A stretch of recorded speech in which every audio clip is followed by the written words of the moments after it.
Здравствуйте, дорогие участники регионального этапа Олимпиады по мировой художественной культуре.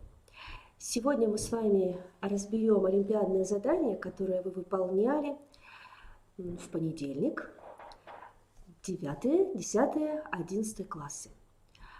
В этом году все задания объединил общий пространственный элемент, дверь и отражение в разных языках искусства, переходное состояние, проход в сказочные, фантастические, в иные миры. Год объединял задания, связанные с символическим пониманием границы и даже гостей других миров. Давайте посмотрим, как получилось справиться с олимпиадными заданиями. Вы получили проверенные работы в личных кабинетах. Что же вызвало трудности при выполнении заданий? В 9 классах успешнее всего участники справились с заданием под номером 4, связанным с сопоставлением иллюстраций характеристикой певческих голосов. Хотя это же задание, осложненное другими вопросами в 10-11 классе, вызвало затруднения. И еще хочу сказать про 9 классы, что особенно успешно было выполнено творческое задание описание двери в кукольный театр. 2 учащихся участников набрали максимальное количество баллов за это задание, 25. Учитывались все элементы, которые использовал участник Олимпиады. Это и фактура, материал, это форма, это использование имен персонажей, цитаты, если они были, а также оригинальность идеи и свой подход к этой идее. Что же оказалось трудным? Ведь в теоретической части заданиях участники максимальное количество баллов не набирали.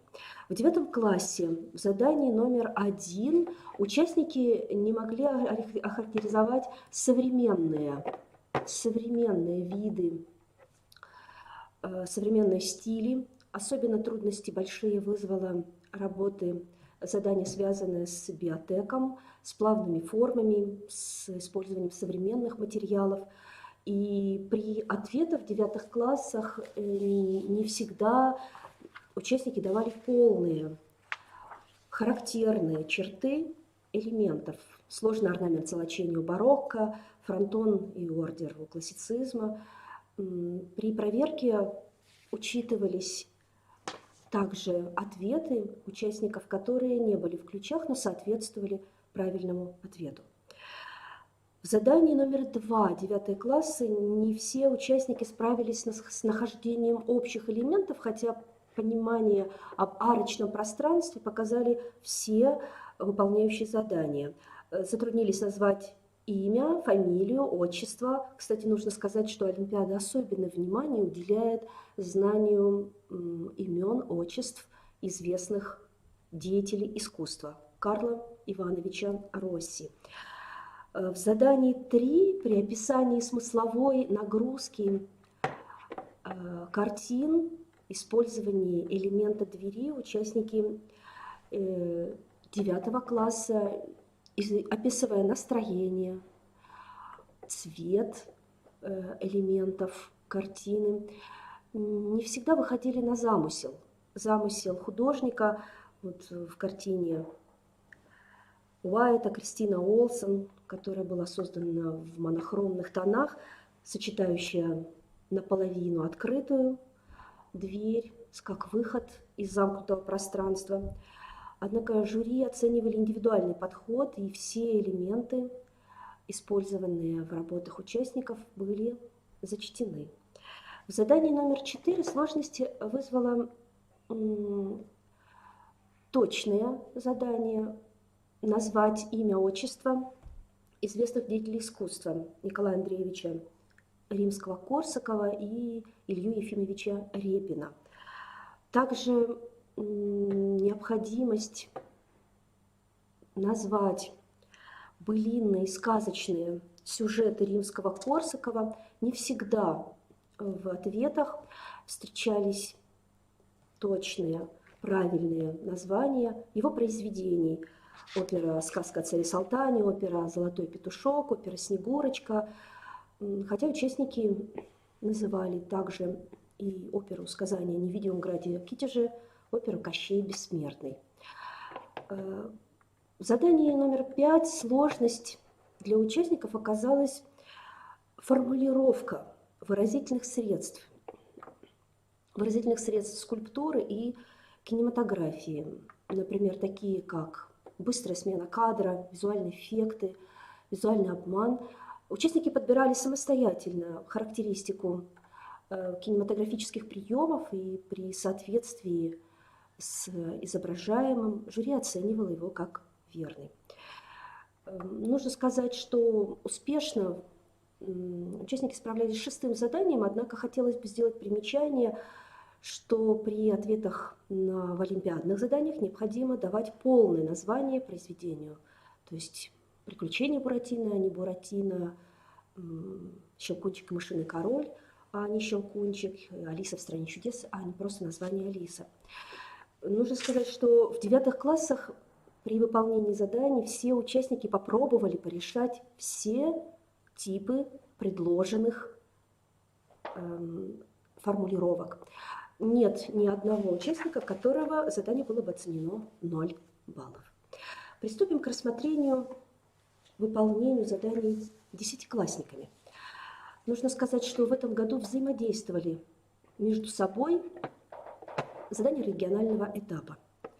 И наиболее трудными для 10 классов оказались задания, связанные со знанием архитектурных терминов, необходимостью объяснить особенности стилей архитектуры, знание ордерной системы, понятие фронтон, характеристики такого современного направления, как биотек, вызвало сложности в выполнении заданий. Нужно сказать, что вот второе задание, во многом, вы видите, похожее с тем, что выполняли учащиеся 9 классов, набрал наиболее значительное количество баллов. Максимального 30 баллов не набрал никто, но есть и 25 баллов. Участники внимательно анализировали текст и в основном обращались к замыслу авторской задумки. Однако не внимательно рассмотрели первую картину, особенно внутренний элемент, закрытую дверь, как символ драматического элемента в задумке автора. Необходимо при выполнении работы соотносить основной элемент с второстепенным и давать при описании вывод, выходящий на уровень символа, знака, взаимодействия различных элементов. Хочется отметить, что участники 10 классов особенно творчески отнеслись к заданию номер 3, где нужно было описать дверь в кукольный театр. Здесь есть максимальное количество баллов, набранное учащимися, и эти элементы показывают, насколько творчески, с фантазией и с глубоким пониманием роли театра для маленького зрителя были наши участники. Они видели, что необходимо наполнить первый самый элемент встречи с театром многообразными, декорированными или словесными формами. Нужно сказать, что для десятиклассников трудным было 4-е задание, которое было не связано не только со знанием имен. Это задание повторяется с тем, с которым работали участники 9 классов, но необходимо было и классифицировать певческие голоса, создать эту классификацию и в соответствии с классификацией распределить их по группам. Здесь были ошибки. которые не давали возможности набрать максимальное количество баллов. Низкие голоса, бас, контральто, средний баритон, меццо-сопрано, высокий сопрано, тенор. Предлагались и другие типы классификаций. Нужно сказать, что учащиеся узнавали на изображении 6 известного, знаменитого певца Шаляпина. Не все называли его имя, отчество Федор Иванович, но с изображениями театров в городах легко справлялись, называли Большой театр и Мариинский театр. Пятое задание показало интерес учащихся к скульптурным изображениям, и в большинство, большая часть десятиклассников успешно с ним справилась. Трудности вызвало анализ скульптурной композиции и необходимости рассуждать об ассоциациях, которые вызывает эта композиция, увидеть в нем не только ликование, пространство свободы, но и увидеть здесь ассоциацию с юношей-атлетами, богами архаического периода Древней Греции, а также возможно, с работами Микеланджело, или увидеть контекст чтения целой истории человечества. Работа требовала понимания языка скульптуры. Шестое задание требовало разъяснить роль кинематографических приемов. Нужно было узнать. Первый фильм называли почти все участники «Иван Васильевич меняет профессию», второй – большая часть участников фильм «Чародеи», и третий фильм «Гарри Поттер и философский камень». Нужно сказать, что участники называли имена и фамилии актеров, режиссеров, главных героев. Однако сложности оказались назвать композиторов. Практически ни в одной работе не назван был. Вот Иван Васильевич меняет профессию. Песни Александра Зацепина звучали, песни Евгения Крылатова в фильме «Чародеи». Ну и наиболее сложным, кроме названий, было формулирование самих приемов. Наверное, необходимо внимательнее поработать с терминологическим словарем. Здесь нужно было сказать и о размывании кадра, и об эффекте смены, уплывания стены, и отсутствие прохода, и однотонной декорации. Другие элементы, названные участниками, рассматривались с точки зрения верности, соответственно, представленным эпизодам. Нужно сказать, что в целом участники 10 классов показали наибольшее количество баллов в работе творческого характера. Обратимся к выполнению заданий 11 классов. Нужно сказать, что во многих задания повторялись, однако уровень их повышался. Достаточно сложным оказался первое задание, потому что оно не только требовало сформулировать способы работы художника, но и соотнести их с другими работами. И здесь участники отнеслись к этому заданию, будем говорить, творчески, подбирали собственные свои формулировки для решения, но в целом видели и в том, что прорыв за пределы рамы, видели тон, светлый тон по сравнению, контрастность. Сложность была, не называли удивление от выхода в новое пространство, эмоцию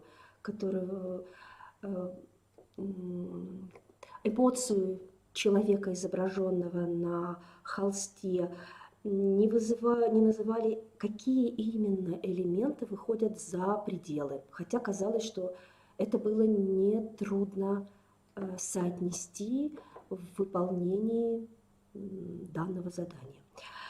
В третьем подвопросе первого задания нужно было сформулировать еще, какие именно приемы развивает художник, традиционные приемы художников XIX века. Конечно, хотелось увидеть в работах учащихся термины, и экспрессию, и вот этот дополнительные фигуры, использование дополнительных фигур. Однако участники максимально использовали возможность анализировать текст, и жюри искало соответствие данным картинам. Во втором задании нужно сказать, что одиннадцатиклассники показали хорошее знание терминов, кроме современных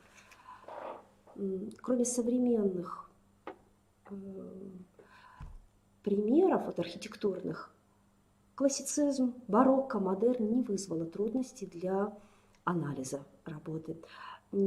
Сложнее было соотнести стиль и данные термины. Участникам были предложены порядка 25 терминов, и нужно сказать, что некоторые не были использованы.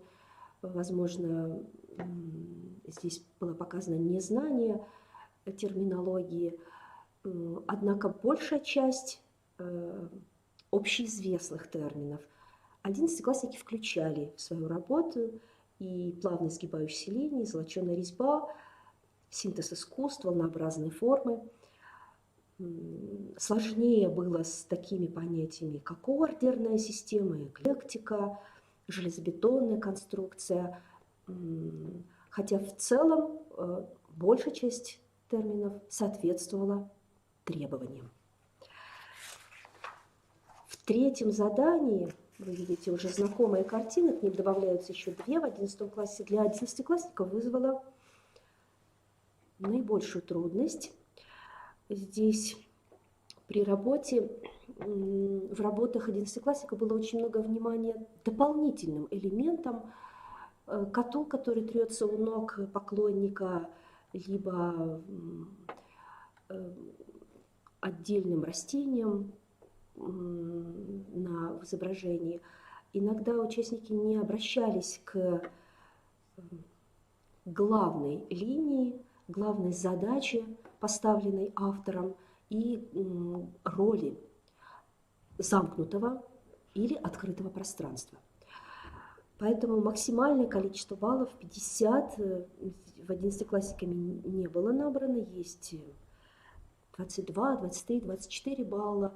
Иногда была излишняя описательность. Однако все элементы, касающиеся символики, контурным, четкому или размытому, сочетанием элементов, использование фактуры двери, цветовой характеристики, то, что требовало задание, оценивалось необходимым количеством баллов. Ну, в данном случае 1 балл за каждый найденный элемент. Четвертое задание, четвертое задание. С четвертым заданием участники справились достаточно хорошо. Большая часть участников справились с нахождением музыкальных элементов, которые взаимодействуют с архитектурными, давали определение понятиям симфония, ритм, унисон. Не всегда эти определения были полными.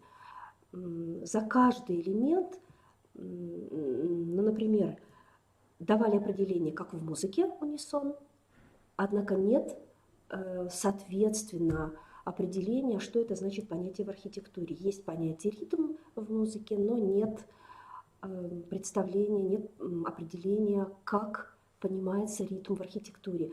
Наверное, здесь необходимо внимательнее читать задание, чтобы ответ был полный. Самым, наверное, трудным было задание пятым. Здесь было наименьшее количество баллов. 40 можно было получить, однако наибольшее количество было всего 19. оно требовало не только назвать, вы видите те же самые изображения Николая Андреевича Римского-Корсакова, Илья Ефимовича Репина, назвать произведение, но одиннадцатиклассники должны были назвать средства, вот 3 художественных средства, которыми создаются границы между пространствами и способы перехода между этими пространствами. То есть затрудненность, плотность изображения, контрастность высвечивания, контраст деталей, одежды, может быть, сама необычность ситуации. Участники делали и другие наблюдения, но вот тут есть ответы, когда участники отказывались выполнять, и есть и нулевые работы именно в этом задании. Также требовалось ответить и назвать средства Римского-Корсакова.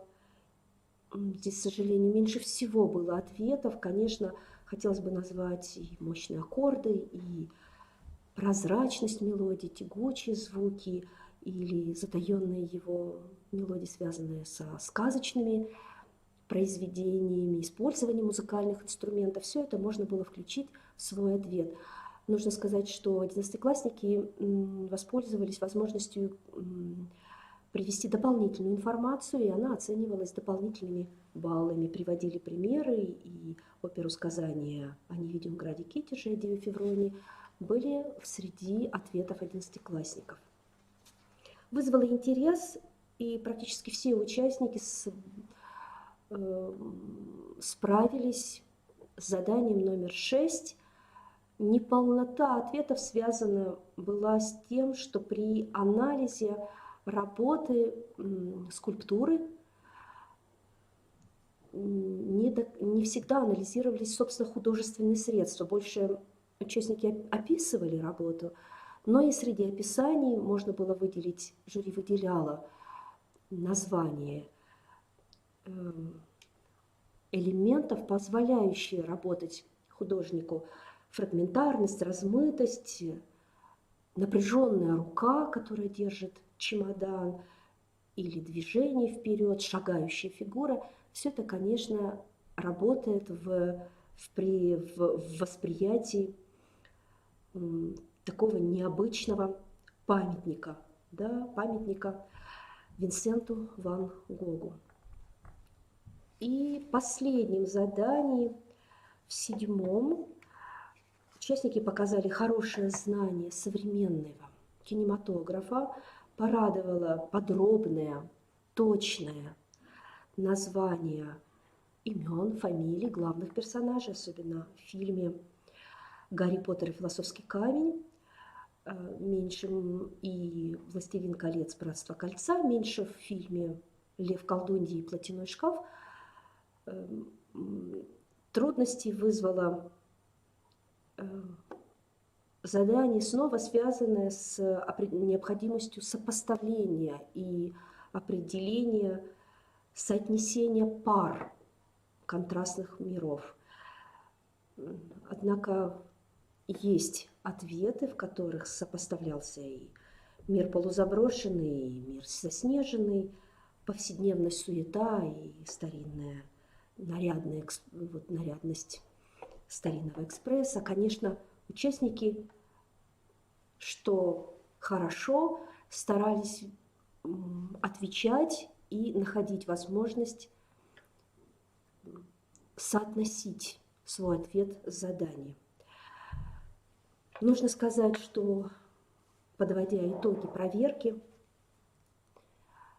в этом году почти все задания участники попробовали выполнить. Есть всего 3 задания в работе, которые отмечены 0 баллов.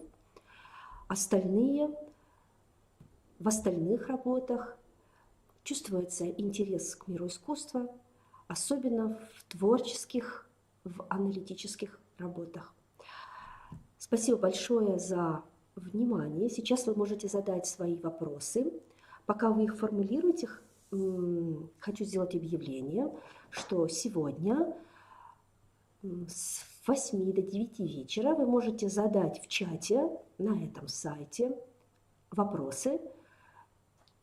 по выполнению заданий и получить на него ответ. Пожалуйста, если у вас есть вопросы, то ждем их.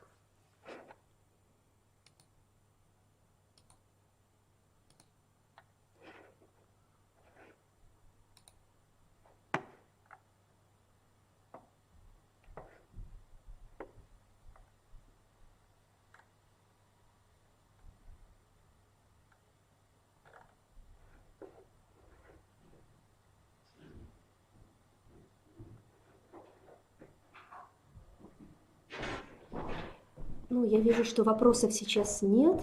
Еще раз хочу сказать, что сегодня с 8 до 9 вы можете в чате задать мне вопросы, получить ответ. А я благодарю вас за внимание.